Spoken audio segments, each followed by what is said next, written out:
자, 오늘 주제는 그 상품 판로 개념 유통 그 진입 방안에 대해서 좀 설명드리는데, 여러분들 창조기술센터 다 들어보셨죠? 13년도부터 이렇게 만들어졌다가, 처음에는 이제 온라인 센터를 만들었어요. 오프라인 센터가 처음 생긴 게 이제 14년 6월 정도에 대구 센터가 생겼습니다. 대구는 이제 삼성전자를 배정을 했습니다. 그러다 보니까 이제 한 6개월 정도 운영해 보니까 상당히 효과가 막 나오는 거예요. 이게 이제 기간은 정부와 광역지자체가 운영을 하고 투입을 하는 거죠, 비용을. 그리고 민간이 들어오다 보니까 이게 기존의 어떤 정부기관이 하던 기관들하고는 다른 색깔을 내기 시작하는 거예요. 그래서 이제 전국에 있는 창조기술센터가 지금 현재 17개가 있습니다. 광역지자체 17개가 있고, 그리고 이제 그 민간 자율이라고 해서 한전이 이제 포스코 광양에서 하나 또 만들고, 또 광양의 한전에서 만들다 보니까 또 눈치 보이는 공기관이 하나 더 있어요. 뭘까요? 그 포스코하고 그 일맥상통할 수 있는 큰 덩치가 하나 있죠. 나주에 한전이 이제 혁신도시 지구가 한전이 나주에 내려갔잖아요. 그래서 한비센터라고 또 나주에 하나 더 지었습니다. 그래서 총 19개가 운영되고 있고, 그 전라남도 같은 경우는 이제 GS 칼텍스가 이제 전라도에서는 제일 큰 기업이다 보니까 GS 그룹을 좀 배정을 하다 보니까 저희 GS 그룹이 이제 저도 이제 파견 나와 있고, 저희 센터에는 이제 GS 그룹에서 한 5명 정도 파견을 나와서 운영되고 있습니다. 자, 오늘 목차는 그 유통 소비 트렌드가 바뀌고 있다. 이게 어떻게 바뀌는지, 이게 왜 내 제품이 안 팔릴까를 알기 전에 먼저 알아야 될 게, 변화를 먼저 우리가 알아야지만 이 변화에 어떤 상품이 내놓았을 때 먹힐까를 얘기할 수 있는데, 사실 제가 이 창업 기간에 한 5년 반 정도 근무하면서 느낀 게, 창업을 유도하는 기관은 너무나 많아요, 우리나라에. 근데 실제 창업 이후에 판로를 만들어서 수요를 만들어내고 시장을 만들어내고 팔려야지 이게 내가 이제 먹고 살 수가 있는데, 이거를 가르쳐 주는 사람은 아무도 없더라는 거죠. 그나마 창조기술센터들이 지금 살아남은 이유가, 이게 국정농단을 겪고 이렇게 살아남은 이유가 민간 파트너가 각 기관마다 포함되어 있다 보니까, 우리는 이제 현물 세계에서 일을 하는 사람이다 보니까 조금이라도 기관들보다는 수요 시장을 좀 만들어낼 수 있는 거죠. 그러다 보니까 이런 색깔이 있는데, 근데 이제 가장 어려운 창업 분야가 어디냐면, 소상공인 중에는 음식점 창업 한 17%, 16%, 그리고 가공 창업, 법인 창업 중에는 가공 창업이에요. 이분들이 한 18%밖에 생존을 못해요. 여기 계시는 분들이 지금 만약에 올해 다 창업을 한다, 딱 10분이라고 가정하면 5년 뒤에 가면 2분만 살아남고 이제 나머지 8분은 폐업으로 가 있는 거예요. 그런 악순환이 왜 될까를 이제 저도 창업기관에서 계속 공부해 보면, 우리 민간 같은 경우는 이윤을 추구해야죠. 이윤을 추구해서 이익을 내야지만 주주들에게 배정도 하고 기업이 살아날 수 있잖아요. 그러니까 돈이 안 되는 상품이나 돈이 안 되는 서비스를 만들어내질 않죠. 그리고 그걸 만들었다 하더라도 안 되면 포기를 해버리죠. 근데 창업은 그럴 수가 없는 거죠. 자기 인생이 걸려있는 문제다 보니까. 근데 이제 그런 중요한 자기 인생을 걸고 창업하신 분들이 이 생존시장에 막상 나왔을 때는 생존력이 너무나 떨어진다는 거죠. 변화가 상당히 중요하고, 이 변화를 통해서 그러면 세상에 먹힐 수 있는 상품 어떤 걸 만들어내야 되는지 고민을 해보고, 그 다음에 여러분들 이미 창업했던 것과 완전 인사이트를 한번 만들어보는 그런 시간을 가지도록 하겠습니다. 여러분들에게 이 시간 이후로 이서민가불을 좀 볼 필요가 있다는 말씀을 드리는 게, 사실 제가 이제 첫 직장을 95년도에 그 여의도에서 생활했는데, 그때 막 입사했을 때 한참 MBC에서 유행하던 프로가 성공시대라는 프로가 있었습니다. 예, 기억나시죠? 근데 이 얘기는 사실 별로 와닿지는 않아요. 왜냐하면 매출이 1000억, 뭐 1조 이런 얘기야. 그러니까 이거는 뭐 기업의 대상으로 얘기할 때 또는 강의를 대상으로 할 때는 상당히 좋은 테마인데, 사실 여러분하고는 와닿지 않잖아요. 근데 이서민가불은 딱 여러분들 얘기입니다. 대부분 다 소상공인이고, 매출이 많으면 6억에서 8억. 보통 6억, 8억입니다. 그리고 진짜 많이 나온 경우가 아니면 20억, 30억인데, 제가 그 이후로 계속 보면 대부분 10억 이하예요. 근데 왜 여러분 얘기냐면, 여러분들 나중에 창업해서 이렇게 매출을 올리다 보면 가장 행복한 숫자가 딱 나옵니다. 그게 얼마냐면 6억에서 8억이에요. 저도 항상 얘기하는 게 6억, 8억을 얘기합니다. 왜 그러냐면 6억, 8억이 될 때는 수익이 나요. 그러니까 한 3명, 4명이서 창업을 해가지고 직원들 2, 3명 이렇게 인건비 주고 나면 창업주가 한 1억 정도 수익을 냅니다. 그때는 상당히 행복해요. 근데 오히려 매출은 늘어요. 10억이 되고 15억이 되면 여러분은 불행이 시작됩니다. 왜 그러냐면 기업화 되거든요. 그러면 월 한 500, 600, 800 되던 운영자금이 갑자기 3천, 4천이 들어가거든요. 그리고 이제 투자비가 막 늘어날 수밖에 없어요. 투자도 해야 되고, 시설도 20억을 만들어내기 위해서는 공장이 지어져야 되잖아요. 그러다 보면 이제 투자 설비비가 한 3, 40억이 투입돼요.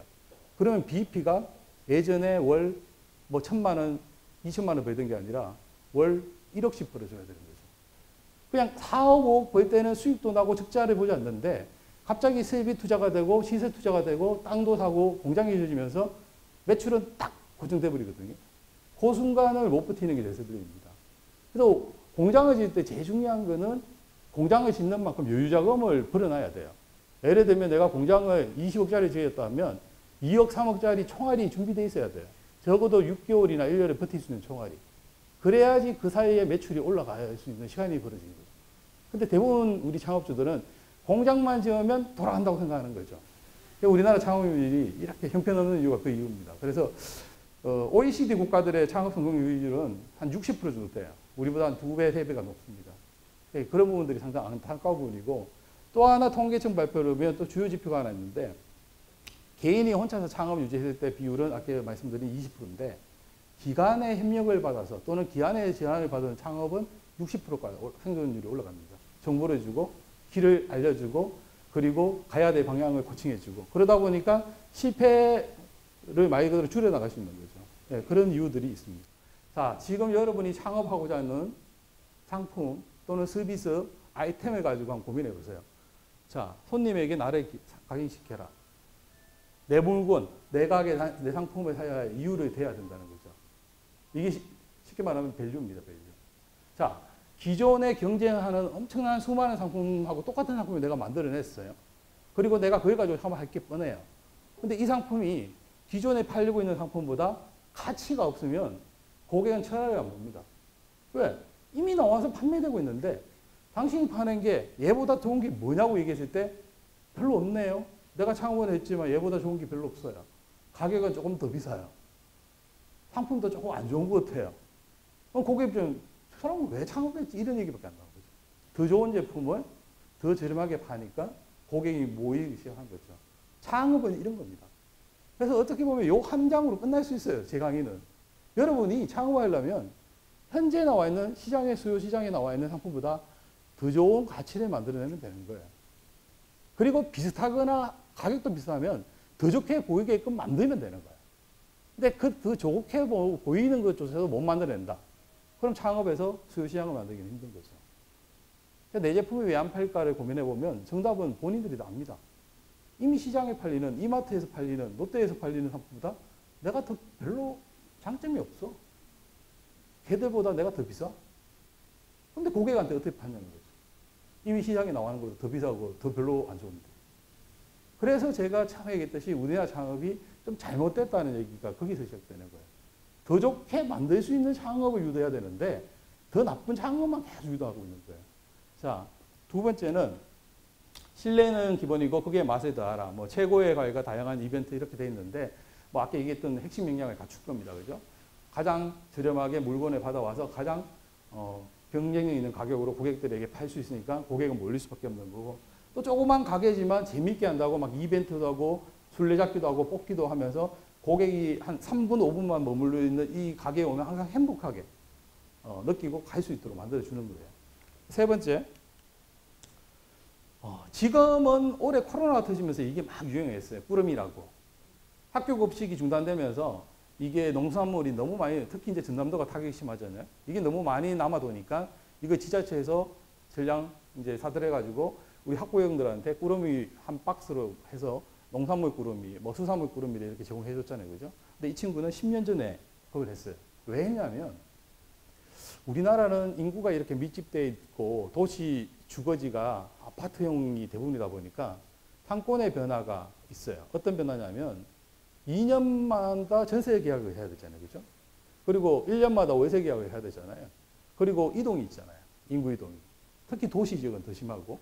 그러다 보니까 이 친구가 아까운 거야. 월 정기 택배를 만든 거예요. 회원을 딱 가입하면 한 주에 4인 가족이 먹을 수 있는 한 3만 5천 분량. 그러니까 한 주치 과일. 또 과일 채소 같은 경우는 시즌마다 바뀌잖아요. 그죠? 알아서 주인이 지금 시즌에 좋은 과일을 딱딱 매주 보내주는 거예요. 그러니까 이 친구는 매월 1월 1일만 되면 700명이라는 단골 고객 회비 20만 원 곱하기 700명이 입금이 되니까 돈이 얼마예요? 이 돈을 가지고 장사를 시작하는 거예요. 그죠? 예, 그런 것들도 이제 만들어냈다는 거고, 보통은 창업 초기에 대부분 분들이, 객수 전략과 객단가 전략 헷갈려 하는데, 객수 전략은 뭡니까? 말 그대로. 많은 사람이 우리 가게를 찾아오게끔 하는 전략이죠. 이 객수, 고객이 많이 오게 하는 전략. 객단가 전략은 뭐예요?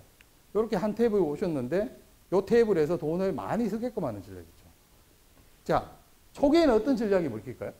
창업에 하고 1년, 2년, 3년 한 자리에 자리를 잡고 또는 상품을 내가 만들어내서 시장에 팔기 위해서는 처음에는 이익이 주더라도 객수 전략을 써야 됩니다. 객수 전략과 객단가 전략은 마케팅 정반대 전략이에요. 왜 그러냐면 일단 내 상품을 알리고 우리 가게를 알려야 되잖아요. 그죠? 그러니까 그러려면 내가 이익을 좀 줄여야 되겠죠. 많이 오게끔 해야 되니까. 아까 얘기했듯이 바이럴 마케팅이 막 이렇게 일어나게 하려면 결국은 내가 이익을 좀 줄이더라도 많이 오게끔 해야 되는. 상품도 마찬가지예요. 많이 팔기 위해서는 처음에는 고객이 전혀 모르고 있으니까 많이 팔게끔, 오게끔, 내 물건을 사게끔 해야 되니까 객단가 전략보다는 객수 전략을 써야 됩니다. 근데 대부분 사람들이 이게 반대로 하는 거예요. 그러다 보니까 초기에 잡은 고객들은 점점 줄잖아요.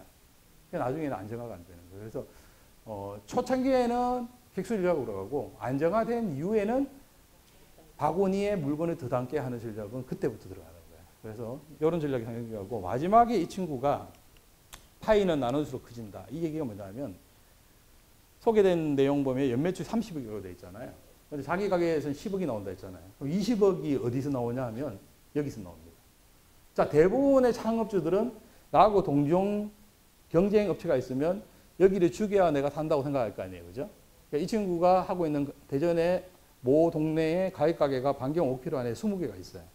이걸 어떻게든 죽여야 내가 매출이 더 늘어난다고 생각할 거 아니에요. 근데 이 친구는 반대로 생각했던 거예요. 우리 동네의 모든 과일 가게가 다 나처럼 맛있고 저렴하게 팔면 고객은 우리 동네에는 전부 맛있는 가게를 판다고 생각하고 옆 동네에서 온다는 생각을 하는 거예요. 그래서 이제 사장님들이 찾아가겠죠. 제가 소문난 거기 과일 가게 총각인데 제가 사실 중도메인 자격증이 있다. 그래서 제가 똑같은 상품을 저렴하게 공급해 줄 테니까 뭐 또 제 물건을 받을 생각 없냐고 하면 대부분 다 좋다고 하죠. 왜? 기존에 자기들도 매출 10만 원, 20만 원, 30만 원밖에 안 될 건데 좋은 물건을 못 받잖아요. 그죠? 근데 이 친구가 더 좋은 거를 더 저렴하게 준다니까 서로가 좋은 거예요. 그리고 이 친구는 중도메인 자격증 가지고 자기 가게 하루에 뭐 150만 원 물건 매입하려고 이거 자격증 가지고 있는 건 아깝잖아요. 그죠? 그래서 20군데 공동으로 매입해보면 훨씬 더 저렴하게 가지고 수 있는 거죠. 그래서 어차피 탑차 하나에다 싣고 와서 A, B, C, D, E, F 나눠주고 오면 되는 거잖아요. 그 매출이 20억이에요. 그렇게 물건을 나누는 도매 역할을 한 거죠. 자, 거기에 만약에 10%만 먹으면 얼마예요? 1년에. 2억이 되는 거예요. 4억이 되는 거죠. 20억이니까. 5%만 먹어도 2억, 1억이 되는 거예요. 이 친구는 너무나 선순환 구조를 만들어냈죠. 그런데 차이는 뭐였다? 단지 하나. 핵심 역량. 기존에 본인이 만들어내지 못했던 세상에서 가장, 세상까지는 아니고 뭐 우리나라에서 가장 저렴하고 맛있는 과일을 고객에게 구매할 수 있고 팔 수 있는 역량을 갖췄기 때문에 이게 가능했던 거죠. 그러니까 하루에 5만 원 팔던 가게가 하루에 300만 원 파는 게가 됐고 전체 매출은 30억까지 늘어나는 그런 구조를 만들어낸 거죠. 그리고 고객은 본인이 알려고 하는 것보다는 고객이 고객에게 오히려 가게를 소문내 준 거죠. 이게 말 그대로 말하는 바이럴 마케팅입니다. 자, 여기서 나온 얘기만 잘 엮어서 여러분 창업하고 엮어봐도 방향이 나와야 돼요. 여기 할 얘기 다 나왔어요. 유통에 대한 얘기들. 자, 두 번째 사례도 하나 있는데 제목이 세상에서 단 하나뿐인 케이크입니다. 매출이 12억. 이 친구는 더 짧아요. 나이도 이 방송될 때 나이가 28인가 그랬어요. 반지하에서 창업을 시작해서 4년 만에 매출 10억을 만들었는데 네가 케이크는 잘 만들잖아. 세상에 하나밖에 없는 케이크를 하나만 만들어줘. 이렇게 된 거예요. 이 친구가 이제 고민하다가 어떤 걸 만들어줄까 하다가 이제 그 남자친구가 축구를 좋아한다는 얘기를 들었어요. 그래서 이제 케이크에 축구장을 표현한 거예요. 축구 골대도 만들고 축구공도 위에 얹어놓고 막 잔디밭도 만들고 이렇게 진짜 세상에서 하나밖에 없는 케이크를 만든 거예요. 이걸 받아든 이제 자기 친구, 여자친구하고 그 남자친구가 당연히 사진을 찍겠죠. 사진을 찍으면 뭐 간직하려고 찍을 수도 있지만 보통 어디에 올립니까? SNS에 올리죠. 올리는 순간 인생이 바뀌기 시작한 거예요. 그걸 본 주변의 지인들이 야, 이 케이크 어디 가면 구할 수 있냐. 자꾸 소문이 나기 시작한 거야. 자, 기념일을 타겟으로 하는 시장은 상당히 플러스 요인이 있는데 그게 뭐냐면 돈을 아까워하지 않습니다. 고객들이. 왜? 1년에 한 번 또는 평생 한 번이잖아요. 그날을 기릴 때는 돈의 무게를 크게 느끼잖아요. 그러니까 기존의 케이크보다 여기 가격이 5만 원에서 12만 원 정도 하는데 2배, 3배가 더 비싼데도 그걸 아끼지 않는 이유는 평생 내가 처음 볼까 말까 하는 케이크를 5만 원이든 10만 원이든 돈을 안 쓸 사람 없다는 거죠. 소문이 나기 시작합니다. 1년 만에 매출이 12억까지 올라왔어요. 그리고 직원이 22명까지 늘어났어요. 여기는 이제 공장이 된 거예요, 공장. 그리고 케이크를 만들어서 파는 가게가 아니에요. 100% 주문 생산. 주문 생산도 빠르면 1년 전부터 우리 할머니 칠순이 내일 모레인데가 아니라 우리 할머니 칠순이 1년 뒤에 며칠인데 왜? 놓칠까봐 미리 예약 주문이 들어온 거죠. 자, 사업하는 사람 입장에서 제일 좋은 게 뭡니까? 돈을 미리 받고 예약 받고 폐기가 하나도 없잖아요. 안 찾아가는 거는 어쩔 수 없는 거고 내가 만들어낸 게 폐기로 가는 경우가 하나도 없어요. 여기가 그런 시스템을 만든 거야. 100% 주문자 생산. 그리고 세상에 하나밖에 없는 케이크를 만드는 거예요. 여기 레시피가 16,000가지라고 합니다. 어떤 것도 중복이 안 된대. 그래서 이제 이 친구 가게가 성공한 비결은 이거예요. 이렇게 케이크를 만들어서 놓으면 이걸 팔려고 만든 게 아닙니다. 이날 6개월 전에, 1년 전에 또는 3달 전에 주문한 거를 찾으러 오기 위해서 이렇게 진열해 놓은 거예요. 그리고 가게에는 반드시 포토존을 만들어 놔요. 이걸 꼭 자기가 선물하기 전에 찍을 수 있는 포토존도 만들어 놨고. 그러면 여기는 마케팅 기법을 전혀 안 써도 되죠. 100% 고객에게 소문을 내주는 거예요. 그러니까 앞사례, 뒤사례의 공통점은 요즘 한참 유행한다는 바이럴 마케팅을 누가 만들어준다? 고객이 고객을 물고 오고 고객이 고객을 계속 만들어준 거예요. 한 명이 페이스북하고 인스타그램하고 카카오페이스에 같이 공유하는 사람이 아무리 못해도 100에서 500명, 뭐 많은 분은 2000명도 있잖아요. 그러면 이 사진 하나 올리면 그 중에 10%, 15%는 이걸 보고 주문을 하게 돼 있는 거예요. 자, 이 두 가지만 해도 여러분이 내가 앞으로 어떻게 해야 될까? 어느 정도 모티브가 됐을 겁니다. 그렇죠? 이렇게 만들어 나가야 된다는 거예요. 자, 이런 세상이 왜 됐냐? 이제 사회 변화를 좀 느껴야 되는데, 뭐 기술의 변화는 우리가 뭐 얘기 안 해도 다 하시는 사실이니까 넘어가고, 요즘 가장 유통하고 연관되는 기술의 변화는 커뮤니케이션입니다. 근데 우리가 이 스마트폰이라는 게 나온 지 불과 7년, 6년 됐습니다. 그죠? 근데 이게 나오면서 우리에게 커뮤니케이션의 혁명이 일어났다는 거죠. 과거에 우리가 천리안 쓰던 시절, 또는 삐삐 쓰던 시절에 상대방을 모으기 위해서는 얼마나 힘들었을까요? 다 전화해서 일일이 통화해서. 근데 요즘 어때요? 자, 이런 걸 우리가 사업하는 여러분은 어떻게 반대로 이용해야 되잖아요. 고객은 여기에 다 있어요. 이 안에. 이걸 어떻게 내 고객으로 만들까를 이제 고민하면 되는 거예요. 동시에 광고는 충분히 됩니다. 그리고 내가 아는 사람만 이용하는 게 아니라 내 아는 사람을 엮어서 이용하면 광고를 안 했을 뿐이지 광고는 언제든지 된다는 거죠. 예, 그걸 우리가 어떻게 하느냐가 이제 방법인 거죠. 그런 기법을 이제 배우는 거. 그게 이제 바이럴 마케팅입니다. 우리가 이제 산업화 이후에 우리가 주 70시간 근무하고 뭐 80시간 근무하다가 요즘은 이제 52시간까지 줄어들었잖아요. 그죠? 그런데도 아직 우리나라는 OECD에서 가장 많이 일하는 나라입니다. 우리가 과거 삐삐 차던 시절 생각하고 사업하면 지금 망한다는 얘기가 그런 얘기예요. 그건 잊어버려야 돼요. 지금 최근의 변화를 보고 고객을 생각하고 물건을 만들어야 된다는 겁니다. 자, 임금. 최근에 4년 동안 연평균 9.9%씩 올라가지고 지금 딱 한 3% 정도가 임금이 하루아침에 수직 상승했습니다. 그죠?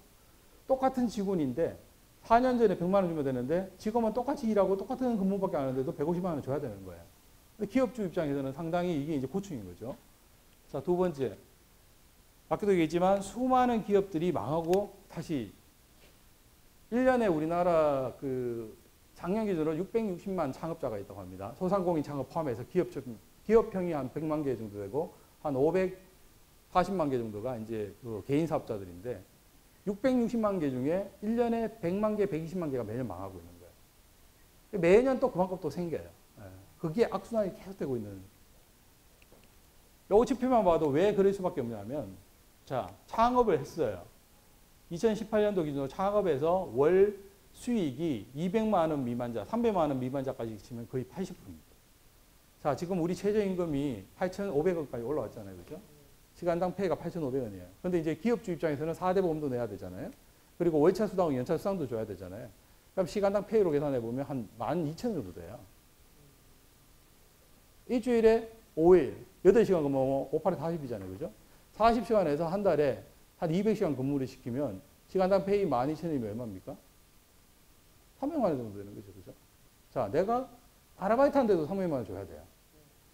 근데 내가 창업해서 돈을 10억, 20억을 투자했는데 벌 수 있는 돈은 적자가 22%고 200만 원 미만 다 합치면 적자부터 200만 원 미만까지만 해도 70%가 나와. 70%가. 그럼 내 창업에서 지금 돈을 벌고 있는 사람은 불과 20% 정도밖에 없다는 거예요. 나머지는 아르바이트보다 못한 돈을 벌고 있다는 거죠. 그만큼 경영이 안 좋은 상황이다. 여러분이 창업한다고 다 100이 될 수 없다는 거죠. 나머지 10%, 20%를 위한 덜러리밖에 안 될 수도 있다는 거예요. 그만큼 창업한 게 안 좋다는 겁니다. 가장 힘든 이유는 아시다시피 인건비입니다. 인건비가 거의 60%. 그리고 두 번째가 임대료. 그래서 이제 보통 여러분이 이미 사업화를 하신 분들은 아시겠지만 한 달 운영자금의 거의 60, 70%가 인건비로 나가잖아요. 그죠? 이 비용이 상당히 이제 그래서 제가 아까 데스밸리가 오면 돌아오는 한 달이 왜 이리 빠른지 20일만 되면 잠이 안 오기 시작하는지 돈을 빌려야 어떻게든 구해서 월급 줘야 되니까. 그죠? 그런 악순환이 계속 되고 있다는 겁니다. 자, 그 이후에 가장 큰 원인 중에 하나가 우리나라 생산성이 너무 떨어져요. OECD 36개국 비교해 보면 평균 한 50달러 정도는 생산해야 되는데 우리나라 근로자는 평균 35달러, 34달러도 못해요. 내가 월급 주는 직원은 저 미국에 일하는 친구보다 하루에 2시간, 3시간 놀고 있다는 거죠. 그리고 생산성을 발휘를 못하고 있다는 거예요. 그만큼 만들어내지도 못하고. 그만큼 고임금을 주고 있는 거예요. 자, 이런 여러 가지 때문에 창업 환경이 상당히 안 좋은, 어떻게 보면 지금 현 시점이 창업에서 성공하기 가장 힘든 시점일 수도 있어요. 그만큼 악순환입니다. 최근에 발표된 자료를 보면 우리나라 2000년대 들어와서 가장 큰 산업군 중에 하나, 프랜차이즈 산업군이 있죠. 자그마치 규모가 얼마냐면, 자, 2017년도 기준으로 매출이 106조예요, 106조. 거기서 일하는 사람이 140만 명이에요, 140만 명. 옛날에 프랜차이즈 중에 안 망한다고 소문났던 게 놀부잖아요, 놀부죠. 놀부에서 망한 사람 없다 했는데, 놀부 자체가 지금 시장에 나와 있습니다. 팔라고. 그리고 BH 코리아, 뭐, 버거킹 코리아. 전부 다 시장에 나와 있어요. 근데 이것들이 안 팔려요. 내가 집을 팔려고 부동산에 가서 집을 내놓은 지가 3년, 5년, 10년 됐는데 안 팔리고 있어요. 왜? 잘못 인수하면 막까지 망하니까. 거래가 안 되는 거예요. 그래서 지금 주인이 안 바뀌고 있는 거예요. 우리나라 10대 대기업이 운영하는 그런 거대한 기업들도 지금 이렇게 경영 환경에서는 매물 시장에 내놓을 수밖에 없는 그런 상황이다라고 보시면 돼요. 자, 이런 원인들이 이제 왜 있냐? 변화 때문입니다. 어떤 변화 때문에? 자, 보세요. 자, 우리나라 고령화 인구가 17년 기준으로 14.2%입니다. 이게 경제 용어로 14%가 넘으면 고령화 사회에 진입했다고 하는데 우리나라는 OECD 국가 중에 가장 늦게 고령화 사회에 진입한 나라잖아요. 17년 기준으로 14%니까 그렇게 높아 보이지는 않죠. 자, 인구 전체 100명 중에 65세 이상 인구의 비율이 이제 고령화인데 17년 기준 14.2%다. 기억하시면 되고요. 저출산. 이게 이제 좀 심각합니다. 0.98명으로 나와 있죠. 우리나라 5,100만 인구의 평균 나이가 47세입니다. 상당히 고령화됐어요. 그죠? 그러다 보니까 태어나서 47세까지 못 사는 사람들도 있을 거 아니에요. 그죠? 그렇잖아요. 그래서 평균으로 2명만 나오면 유효가 돼야 되는데 먼저 돌아가시는 분도 있고 출산 안 한 분도 있다 보니까 2.23명이 나와야 돼요. 지금 인구가 유지되려면. 그러면 2.23명 정도가 나오려면 1년에 몇 명이 태어나야 되냐면 우리나라 전체 인구의 한 60만 명 정도가 신생아가 출산이 돼야 돼요. 근데 지금 우리나라가 몇 명 출산하냐면 1년에 27만 8만 명 태어나고 있어요. 이 얘기는 매년 인구가 3, 40만 명씩 이제 줄기 시작한다는 얘기죠. 자, 인구가 준다는 얘기는 뭡니까? 향후에 유통시장으로 봤을 때는 고객이 준다는 얘기죠. 그리고 국가로 봤을 때는 뭐가 주죠? 돈을 벌고 세금을 내는 사람이 없다는 얘기죠. 상당히 이게 문제가 되겠죠. 심각한 문제가 조만간에 찾아온다는 거죠. 그 다음 이제 중요한 얘기는 이제 이런 이유 중에 하나인데요. 이제 여성의 맞벌이, 사회 진출이 활발하다. 당연한 얘기죠. 이건 통계 자료가 44%일 뿐이지 서울과 수도권만 딱 놓고 보면 75%가 맞벌이라고 있습니다. 세 번째는 조금 와닿지 않는 얘기인데 혼자 살고 둘이 사는 사람이 점점 늘어난다는 겁니다. 지금 현재 지표로 얼마나 되냐면 57% 정도 돼요. 57%가 100집 중에 57집이 혼자 살거나 둘이 산다는 얘기예요. 그러니까 과거를 생각하면 안 된다는 얘기 여기서 나오는 거예요. 자, 우리가 20, 30년 전만 해도 전부 다 모여 살았잖아요. 근데 더 심각한 건 이거예요. 젊은 애들, 20대, 30대. 사회에 나와서 미래를 책임지는 이 세대들은 이미 1인 세대만 40%예요. 1, 2인 세대 합치면 벌써 76% 정도 됩니다. 자, 우리가 사업을 하려면 이걸 생각하고 이제 사업을 해야 되는 거예요. 불과 10년 전하고 지금하고 가구가 엄청나게 변했어요. 그래서 이제 과거를 생각하면 안 된다. 지금 이후에 5년 뒤를 내다보고 사업을 해야 된다는 겁니다. 자, 향후에 우리나라 전체 가구의 1, 2인 가구는 불과 20년 정도 지나면 71%까지 늘어납니다. 자, 그래 되면 모든 정책이 바뀔 수밖에 없어요. 주거도 다 바뀌겠죠. 지금 30평들도 이제는 20년 지나면 다 사라져요. 한 집에 한두 명 사는데 무슨 30평이 필요해요. 그죠? 지금 우리나라 인구 세대 가구로 놓고 보면 3인 이상 가구가 전체 가구의 30%가 안 돼요. 3인, 4인 가구, 5인 가구가 다 합쳐서 30%가 안 된다는 얘기예요. 그러니까 1, 2, 3인 가구를 빼고 4인 가구 이상을 치면 한 12% 정도 나와요. 4명도 많은 가구라는 거죠. 향후는 이 여성을 타겟팅하는 것과 실버, 요즘은 65세 이상 인구 노인이라고 표현하지 않고 실버족이라고 하는데 실버 고객을 대상으로 하는 뭔가를 만들어내면 5년 뒤, 10년 뒤에는 날개를 답니다. 자, 연도부 여기 딱 정답이 나와 있어요. 1970년, 지금부터 50년 전에 1인당 출산율이 4.53명이었어요. 한 여성이, 가임 여성이 출산한 인원이 딱 4.53명이었어요. 근데 50년 지난 지금 시점에 0.98명까지 떨어졌다는 거죠. 자, 세계에서 전쟁이 일어나거나 기아에 허덕이는 나라를 빼고 출산율이 0.2 나라는 대한민국밖에 없습니다. 이유가 없죠. 왜 이런 지경이 왔을까? 우리가 전쟁을 지금 치르고 있는 것도 아니고. 왜? 지금 20, 30대 미래를 내다볼 수가 없으니까 결혼도 포기하고 자녀도 포기하는 거예요. 대학을 졸업하고도 직장을 못 구하는 세대들. 반면에 노령 인구는 얼마나 또 무섭게 변화하면 2017년도 기준으로 우리가 별 문제 없어요. 13%밖에 안 돼요. 뭐 우리보다 잘 사는 복지국가들은 25%, 26% 되는데 근데 문제는 앞으로 30년 뒤입니다. 우리나라 전체 인구의 40%가 고령화 인구로 바뀝니다. 이 상태로 계속, 이 출산율로 계속 가게 됩니다. 그런데 지금 현재 나오는 출산율 지표보다 더 빨리 가고 있어요. 그게 더 문제예요. 이 숫자는 추정일 뿐이고 이거보다 더 안 좋은 숫자가 되는 겁니다. 그럼 우리 인구의 50%가 고령화 인구라는 거죠. 근데 여기서 왜 문제가 생기냐면 자, 생각해 보세요. 지금은 전체 인구의 14% 되는 고령화 인구를 위해서 전체 인구의 78% 정도가 돈을 벌어서 비용을 내고 그 세금을 가지고 14%를 케어하는 시스템이란 말이에요. 그죠? 근데 향후는 어떻게 됩니까? 전체 인구의 30, 40%가 돈을 벌고 케어해야 되는 대상은 60%가 되어버리는 거예요. 그럼 국가가 유지가 될 수 있나요? 작년에 통계청에서 이제 발표한 자료인데 두 가지 지표를 발표합니다. 하나는 중위추계, 하나는 저위추계라고 해요. 중위추계는 뭐냐면 국가가 최소한 준비를 하면서 유지를 하기 위해서는 이 숫자로 가야 됩니다라고 하는 게 중위추계예요. 이 얘기는 결국은 현실감이 전혀 없다는 얘기죠. 전혀 현실하고 동떨어진 잘못된 숫자라는 거고 그나마 좀 정확한 저위추계예요. 저위추계. 그런데 우리나라는 지금 국가가 발표하는 통계보다 더 빠르게 저위추계를 초과하고 있어요. 저위추계도 지금 안 맞다는 얘기예요. 근데 중위추계만 놓고 봐도 어떤 문제가 생기냐면 우리나라는 지금부터 한 8년 뒤 2028년에 인구 총인구 한 5,200만 최고 인구를 찍고 그때부터 인구가 줄어들어서 25% 정도가 인구가 사라집니다. 그래서 향후 50년 뒤에는 3,900만 인구 정도가 남습니다. 그런데 이거는 현실감이 없다고 했죠. 그죠? 근데 이 현실감 없는 지표로 봤을 때 돈을 버는 사람들, 생산 가능 인구가 7년 기준으로 73%가 100% 중에 73%가 돈을 벌어서 세금을 냈는데 자, 앞으로 한 40년 지나면 어떻게 되냐면 45% 정도만 돈을 벌고 나머지는 돈을 쓰는 사람들만 있다는 거예요. 노인 인구만 해도 이렇게 46.5%까지 올라간다고 예측을 하는 거죠. 유소년 인구는 불과 8%. 이 유소년 인구는 미래 세대잖아요. 8%도 없다는 거예요. 이게 중위축이에요. 근데 저희는 이거보다 더 엄청나게 안 좋은 숫자겠죠. 자, 저희 축에는 이미 작년부터 우리나라 인구는 줄어들었다고 발표했어요.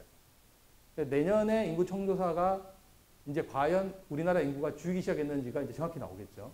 자, 내년에 보면 알겠지만, 저희 축에는 작년부터 인구가 줄어서 앞으로 인구가 거의 35% 정도 준다는 얘기예요. 2천만 명 가까이가 인구가 사라지는 거예요. 그리고 출산율이 0.72명으로 전망하는 거예요. 그런데 이미 우리나라 출산율은 0.88까지 떨어졌어요. 이거보다 더 떨어질 확률이 너무 높은 거죠. 그러면 제가 봐서 우리나라 인구는 최악으로 봤을 때 30년 정도 뒤에 거의 3천만 명 가까이 있을 수가 있다. 이 속도로 간다면. 이게 반이 사라질 수 있다는 거예요. 자, 2016년도 자료 가지고 제가 한번 편집을 해봤는데 뭐 어려운 건 아니고 이 당시 2016년 발표할 때 우리 연령대별 살아 생존해 있는 인구입니다. 살아있는 인구들. 자, 우리나라 산업화 이후에 가장 많이 태어났다는 55년생들, 베이버 부모가 시작된 세대입니다. 그분들이 지금 나이로 4를 하면 되죠. 66세 되신 분이 72만 명 정도 살아있는 거예요. 지금 현재. 그리고 58년 개띠, 산업화 이후에 베이버 부모 중에 가장 많이 태어났다는 58년 개띠들, 2년 전에 한갑을 하신 분들이에요. 지금 64세, 63세죠. 그죠? 이분들이 78만 명이 살아있어요. 자, 한갑이 지난 분들도 지금 70만 명씩 살아있는 거예요. 그리고 가장 많은 인구는 71년생들입니다. 거의 100만 명이 살아있어요. 100만 명. 인구가. 근데 이제 자라는 세대에 보세요. 지금 7살, 초등학교 들어간 8살, 2013년들은 40만 명이 태어났다는 거예요. 40만 명. 근데 아까 제가 지금은 몇 명이라 했죠? 28만 명. 자, 태어난 친구는 1살 먹었는데 28만 명, 30만 명인데 60, 70대신 분들도 아직 이만큼 살아 계시다는 거야. 자, 이게 10년, 20년 지나면 어떻게 될까요? 밑에는 아무도 없죠. 10년, 20년 얘들이 돈 벌어야 되는 애들이잖아.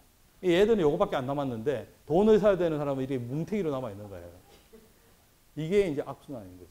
쉽게 말하면 완전 역항아리가 되버린 거예요. 돈을 쓰는 위에 나중에 국가가, 자녀가 나를 위해서 뭔가를 해줘야 되는 세대는 완전히 항아리 위에처럼 이렇게 많이 남아있고 돈을 버는 애들은 밑에 완전히 뾰족하게 남아있는 거예요. 그래서 제가 이 상태로 가면 대한민국은 상당히 위기가 올 수밖에 없다는 얘기를 합니다.